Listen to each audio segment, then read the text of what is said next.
Welcome everyone. This is Ask Dr. Art, our first in a series of live programs with experts from the field. And as you can see, I'm wearing a mask and Dr. Art will be wearing a mask as well, but we do have these microphones, so hopefully you'll be able to hear us. We will be going around looking at some different art, and if you feel free to drop them in the Q&A or the chat box. I will be monitoring both. All right, so let's start with an introduction to Dr. Art. Well, good morning, boys and girls and moms and dads. Welcome to the juice. Here we are. Welcome, boys and girls, moms and dads, grandma and grandpas and aunts and uncles too. I want to make sure that we introduce the camera person, who is also an educator, the Mary Ann McLean educator here at the Illinois State Museum, Kate Suits. She's the camera person, and she'll be taking your questions if you have some. And also, if you have follow-up questions at the end of this program, feel free to write an email directly to me and I'll answer you at robert.sill@illinois.gov. That's my email.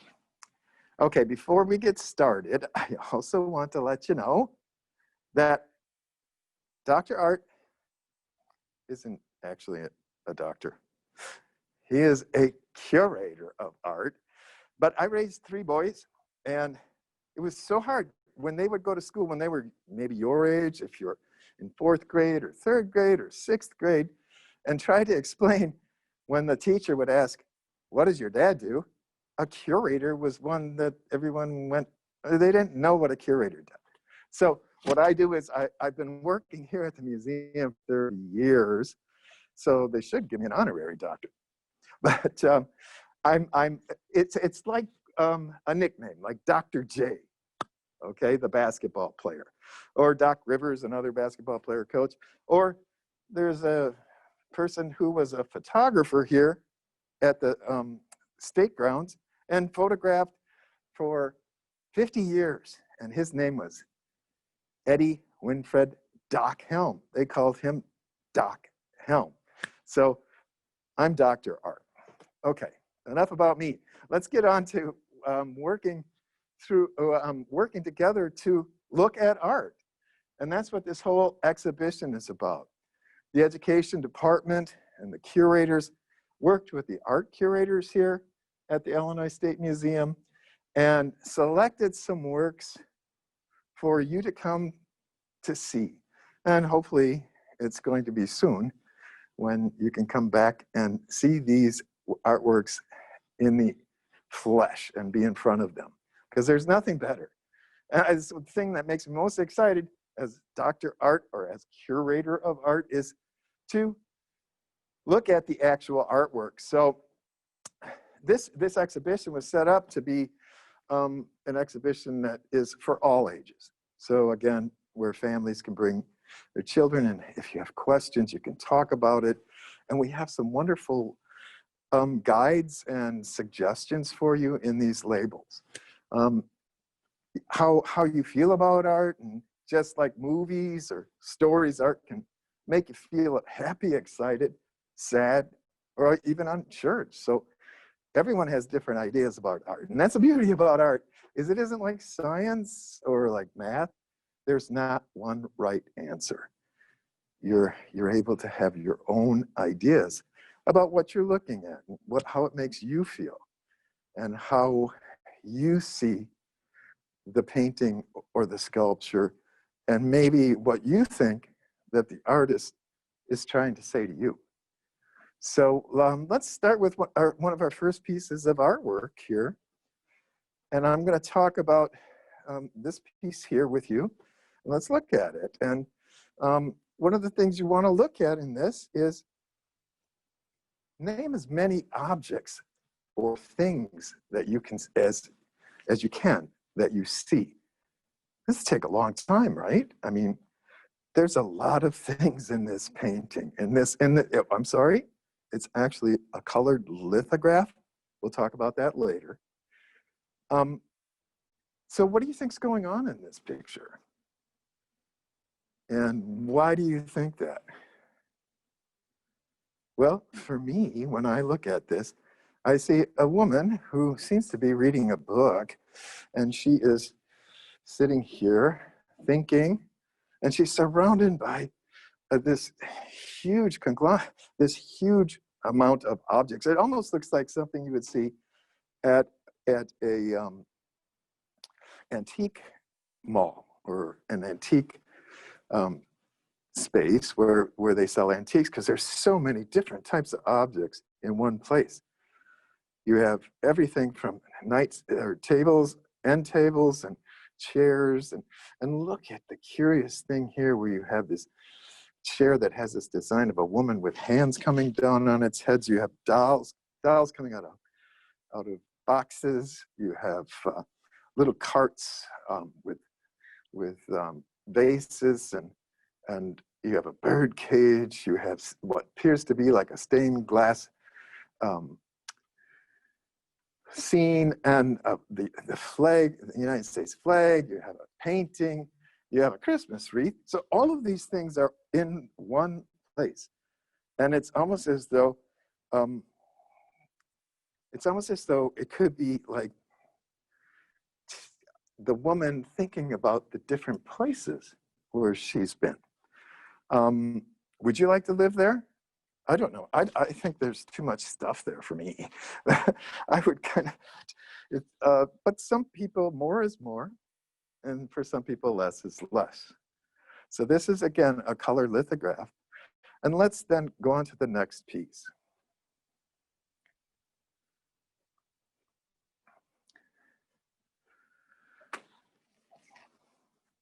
Okay, this one, let's look at this one in a little different way. This is an etching, and I'm going to talk to you in a minute about the difference between a lithograph and an etching. Name as many different kinds of lines as you can see. Now that is, the idea is to look at how many different kinds of lines. Here you have a really skinny kind of line, right? And then you have little tiny, tiny, tiny short hatchings, little lines like that. Then you have lines that are a little more thick and pronounced. And again, back to these little tiny, tiny lines that are very fine. So you have fine and thick, you have light and dark, and you also have patterns. See the patterning on this bed blanket and the throw that's on top of this bed? It looks like a cat, a specially made cat bed. How does it make you feel? I mean, if you could touch them, how would they feel?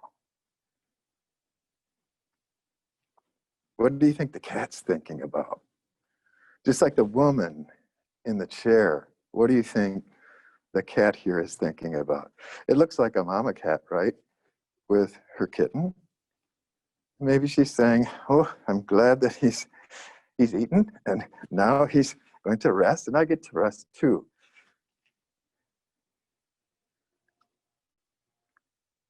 You let us know what you think the cats are thinking about. Okay, this was done in 1929. It's called Cat and Kitten, and it's an etching on paper by Francis Foy, who was a Chicago artist from Oak Park. Okay, I'm going to show you guys now the difference. You can just stay there, and I'm going to show you the difference between etching and a lithograph. I brought some things. I brought a few things with me. Okay. Okay, so this is a lithograph that I have right here. It's a lithograph. It's made on fine cotton paper. And this is a plate. Now, litho just means stone. It means so what they originally did when they first invented this back in the late 1790s was they were using flat slabs of limestone that were finely burnished to a flat surface that was as flat and as smooth as this kind of surface. And what they would do is they would use a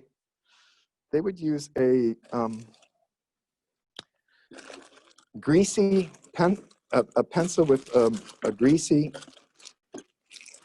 lead, but it's not lead, it's like an oil stick, and it's called a lithocrayon, like this. They're kind of cool. You can pull this string and it gives you a bigger point.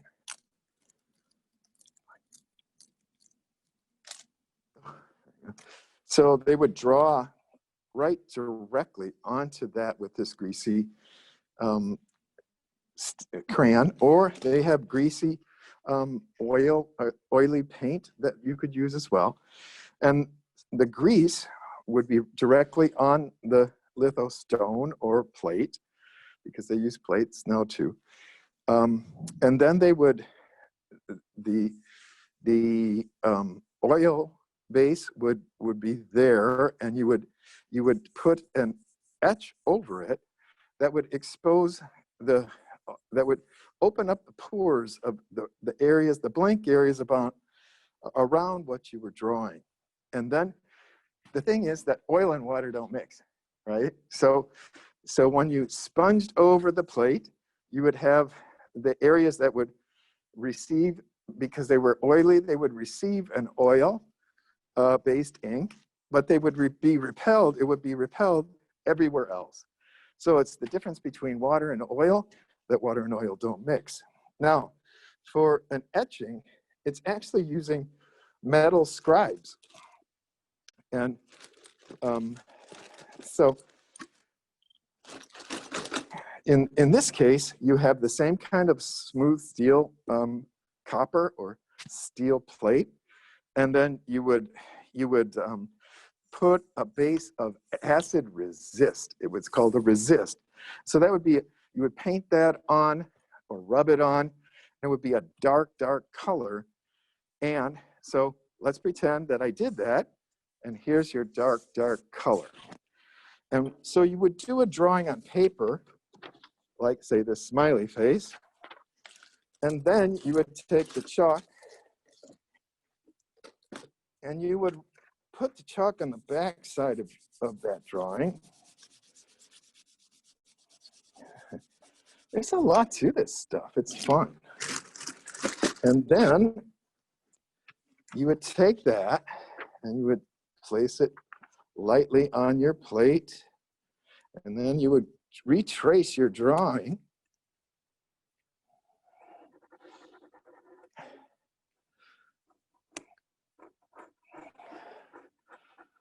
We have a question about etching as well when we're done with your lithograph. Sure.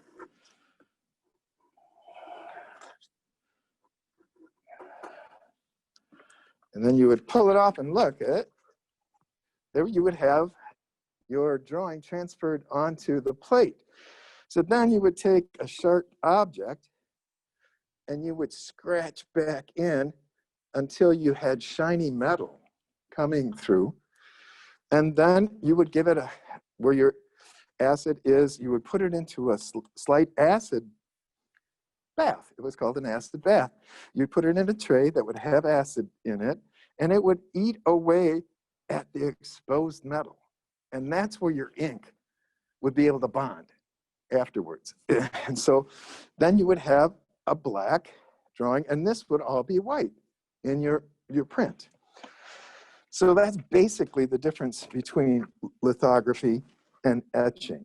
So what was the question? All right, Elizabeth asked, what part of the world did etching originate?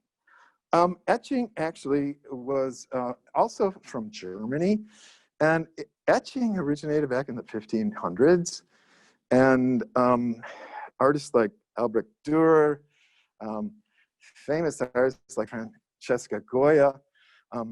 I actually have a Francesca Goya for you guys here. And Rembrandt, they made etching famous, okay? So it goes back a long, long ways. And again, lithography only goes back to the late 1700s. So let's go over and— we have one more. have another one. And are there any famous etches that we would know the name of?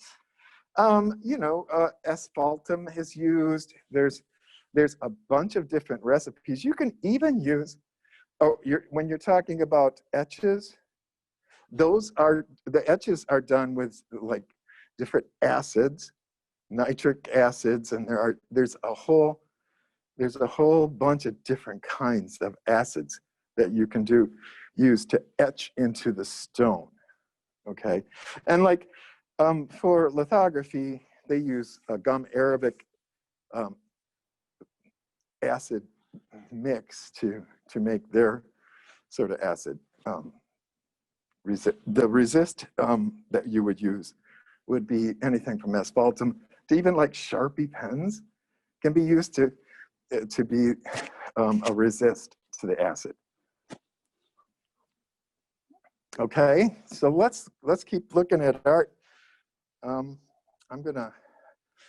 of the things I wanted to talk about in this piece was pattern. So I'm going to turn around. We're going to play a little game. And you tell me which ones you think are patterns in the masks I'm going to put on.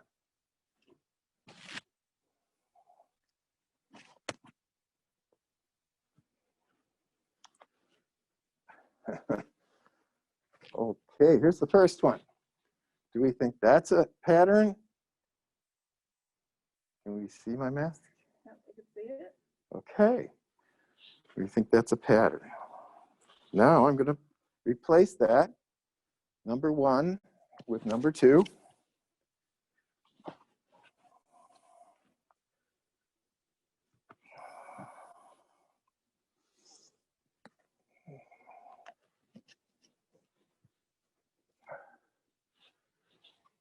How about this one? Is this a pattern?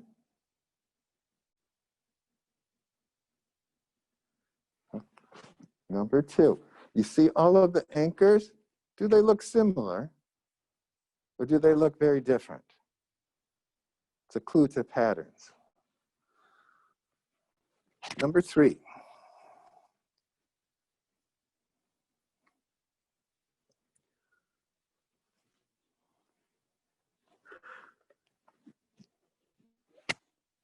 How about this one? What do you think about this one? Once again, is there repetition of the same kind of shape or not? Okay, I'm going to go to the next one.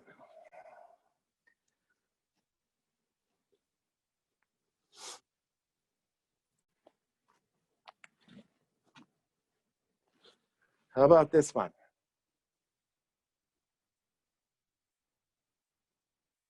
Is there a repetition of shapes that you could say create a pattern?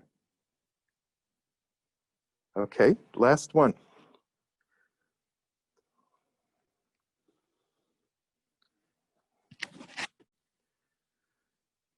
You guys are going to be—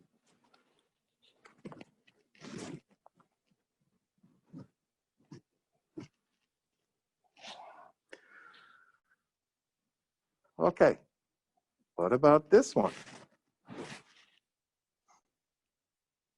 Is there a repetition of shapes that you see that might make a pattern? Okay, well, you guys think about that for a while. Send us your answers. Which ones you thought were patterns and which ones you thought were not. We got yes for the one before this. So that one was a pattern. Good This job. one we got no. Yes, you're right. It's not a pattern. And why is that? Because there's no really repeated shapes. You have individual shapes. You have a figure and different things going on. Okay, good job. We're going to move on time for one more. One more. Wow, that went fast. Okay, let's quickly go over here to the, we're gonna go over to the two here because there's so many on the wall yet. We're gonna go to two sculptures. How's that? We're gonna do the two sculptures. These are fun, all right? They're both done by the same artist, Ted Helkin, and they're houses, house shapes. How do you think this one would feel if you could touch it? What do you think? How do you feel?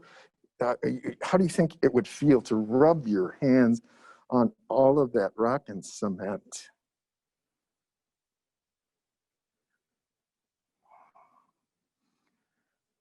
Do you think you'd like the way that feels? Someone says smooth and bumpy. Smooth and bumpy. I can see why you would say that because some of the stones are kind of shiny, and yet they stick out so that it would be bumpy. You have rough, Yes. bumpy, and it would hurt. It could hurt. Yes, it could hurt. If you scraped your knuckles along the side of this house, I think Mom would be putting a Band-Aid on.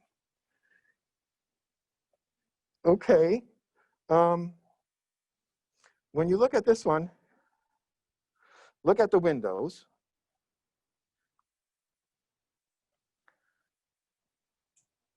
And think about those things for just a minute. And then we're going to look at the other house and compare it. Now, the artists for these two houses, these are only two in a series. When you do more than one thing about the same thing, that's called a series. And so he did a series over a 4-year period in the 70s, 1971 to 1975. And this is house number 6, and that was house number 4 in that series. And he did well over 35 of these houses, sculptural houses. Why do you think that the artist put the house on a pillow? What does a pillow make you think of like that? The other one seems, like you said, a little more rough. And this is what? What is a pillow? A dream house, maybe?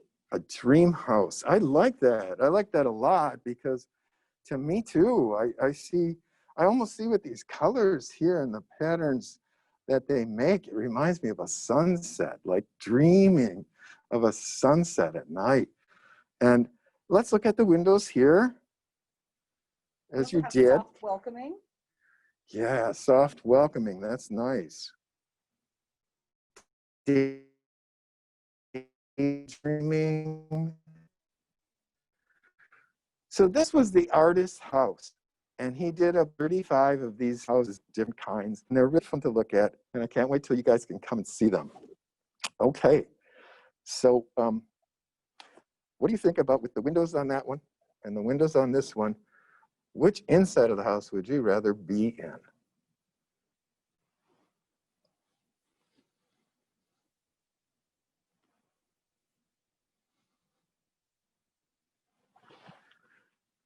I'd rather be in this one on the floor.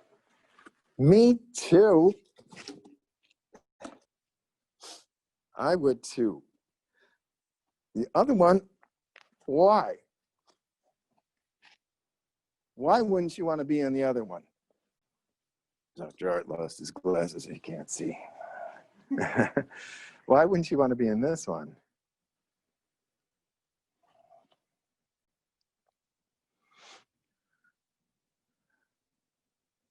Doesn't look like it would be very bright on the inside. You wouldn't be able to really see out at all, and no one could see in. It'd be very dark.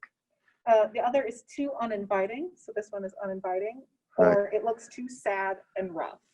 Too sad and rough. Very good, very good. Okay, I wanted to quickly touch on abstract art. So we have things that we've seen so far are all kind of things we can understand. There are houses, there are chairs and kittens. But let's just look at a couple of these last ones. And this is a pure abstract work of art. And that means that it barely refers to anything that we can see in our normal lives. This is something that's more made up by the artist, and the artist is using their imagination. It's called Paris window. And can you see why it would be called a window? And again, look and see if there's patterns. Repetition of things.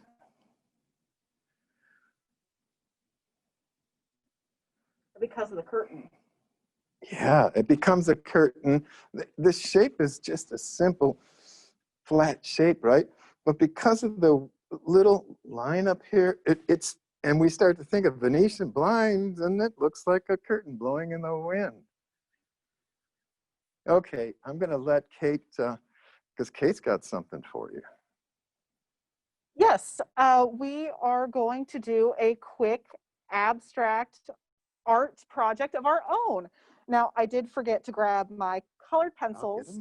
Bob will grab those for me, or Dr. Art, my bad. Where, and that's fine. They're in the classroom. Thank you.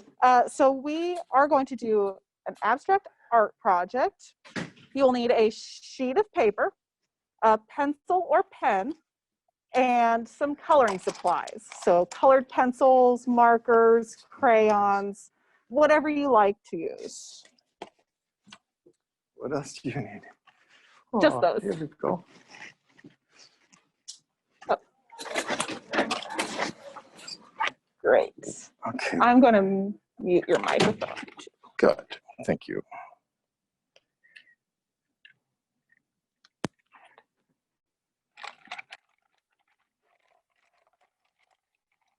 All right.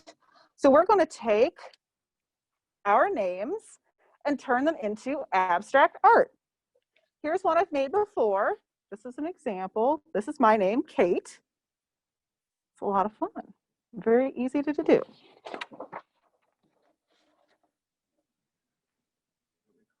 Yeah, you could hold them. So we're going to do, get paper, Dr. Art. I like to start by writing the name on the paper so I know what letters I'm going to use. Dr. Art. So for this, you'll start with your first letter.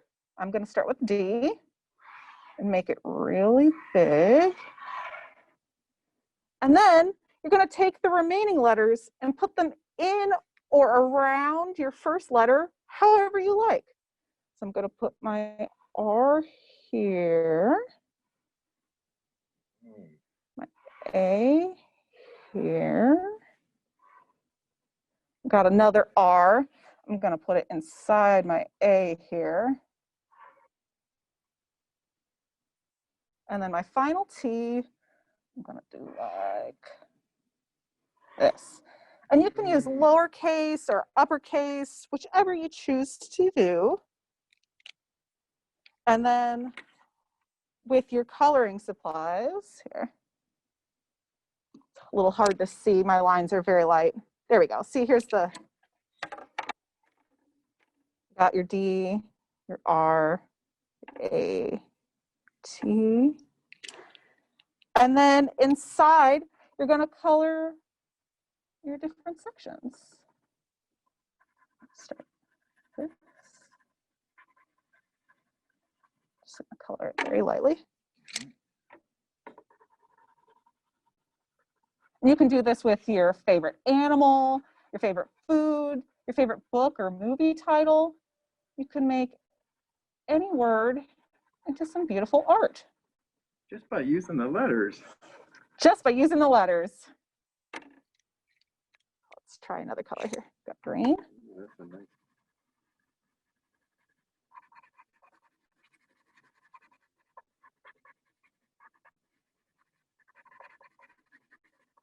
Okay. And you continue until it is completed. Like that. Beautiful. Beautiful. Huh.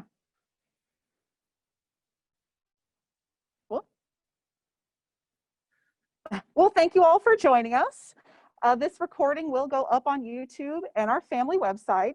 And there are additional activities that you can do that deal with abstract art, nature art, whatever you like to do. You can find that at bit.ly/ISM